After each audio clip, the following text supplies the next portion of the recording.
안녕하세요. 9월 28일 목요일입니다. 제가 지금은 아마 이 큐티를 들으실 시간에는 제가 캐나다에 도착을 했을 것 같습니다. 제가 어떻게든지 좀 이 추석 연휴 기간에 큐티를 중단하지 않고 계속 하려고 했습니다마는 도저히 시간이 나질 않아가지고 녹화를 하지 못했고요. 아마도 이제 제가 캐나다에서 6일날 오니까 9일날부터 다시 큐티가 이어지지 않을까 그렇게 생각을 합니다. 그러나 또 우리 한국의 소리 방송 안에 1400개가 넘는 큐티의 내용이 있으니까 거기서 또 되새김질하는 마음으로 필요한 것들을 이렇게 찾아서 다시 한번 반복해서 듣는 것도 도움이 되지 않을까 그렇게 생각을 합니다. 저도 제가 설교한 내용을 주일 설교 같은 경우에는 차를 운전하고 가면서 듣고 또 듣고 이렇게 몇 번씩 반복하는 경우들이 있습니다. 특히 제가 설교하면서도 제가 굉장히 은혜 받은 것들이 있잖아요. 제가 설교를 했지만 제가 생각하지 못했던 것들이 선포되어져서 제가 은혜 받았던 내용들을 다시 들으면서 운전을 하노라면 2번 듣고 3번 들어도 그 속에서 굉장히 좀 오묘한 그러한 또 다른 깨달음들을 제가 얻거든요. 그러니까 이 되새김질하는 마음으로 이 추석 연휴에는 그렇게 시간을 좀 보내시면 좋겠습니다. 오늘은 요한복음 8장 마지막으로 58절과 59절 말씀 보시겠습니다. 예수께서 가라사대 진실로 진실로 너희에게 이르노니 아브라함이 나기 전부터 내가 있느니라 하시니 저희가 돌을 들어 치려 하거늘 예수께서 숨어 성전에서 나가시니라. 아멘. 예수님의 생각과 유대인들의 생각은 전혀 달랐습니다. 예수님의 방향과 유대인들의 방향이 완전히 달랐습니다. 그런데 이제 좀 어려운 경우들 있잖아요. 처리하기가 어려운 경우들이 뭐냐면 합법적인 명분을 가지고 나올 때 그거를 참 깨뜨리기가 쉽지 않아요. 유대인들의 예수님 초림하셨을 때 유대인들의 생각이나 반응이 그랬거든요. 율법을 지키죠. 아브라함의 후손이죠. 그러니까 그들이 명분으로는 얼마든지 자기들의 의 또는 자기들의 옳음 이런 것을 설명할 수 있어요. 그러니까 그럴듯하게 합법적으로 명분을 가지고 나오는 이것을 깨뜨리기가 쉽지 않은 거죠. 물론 예수님이야 그런 거에 대해서 구애받지 않고 다 하십니다마는 일반적인 사람들이 볼 때는 사람들의 그 사고라고 하는 것이 자기네들이 이해가 되면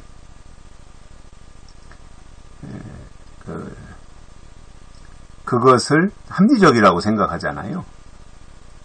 그러니까 예수님의 말씀보다는 유대인들의 말이 오히려 더 설득력이 있고 합리적이라고 생각할 수 있었던 거지요. 그러나 예수님은 유대인들의 생각과 유대인들이 가지고 있던 사고방식을 완전히 깨뜨리시는 겁니다. 그런데 좀처럼 깨지질 않는 거지요.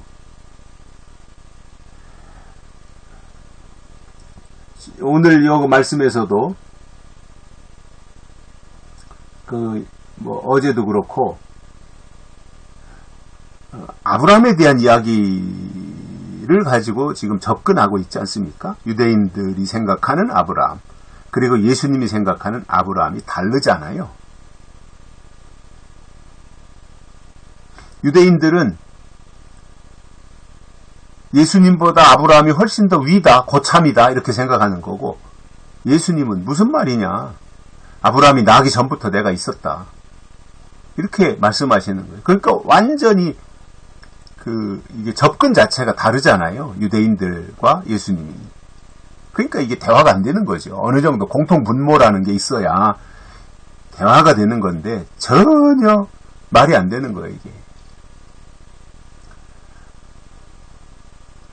그래서 예수님이 유대인들을 향해서 내가 50도 못 되었는데 아브라함을 보았느냐? 이렇게 유대인들이 어제 말씀에서 질문을 하니까 예수님께서 그거에 대해서 죄송합니다. 하신 대답이, 아브라함이 나기 전부터 내가 있느니라. 사실이잖아요. 아브라함이 태어나기 전부터 예수님이 계셨다 이겁니다. 예수님은 하나님이시니까, 예수님은 말씀이시니까, 그 전부터, 아브라함 전부터 예수님이 계신 것이고, 오히려 아브라함이 예수님보다 한참 뒤죠. 그죠? 왜냐하면 예수님은 원래부터 계셨는데, 하나님의 보좌에.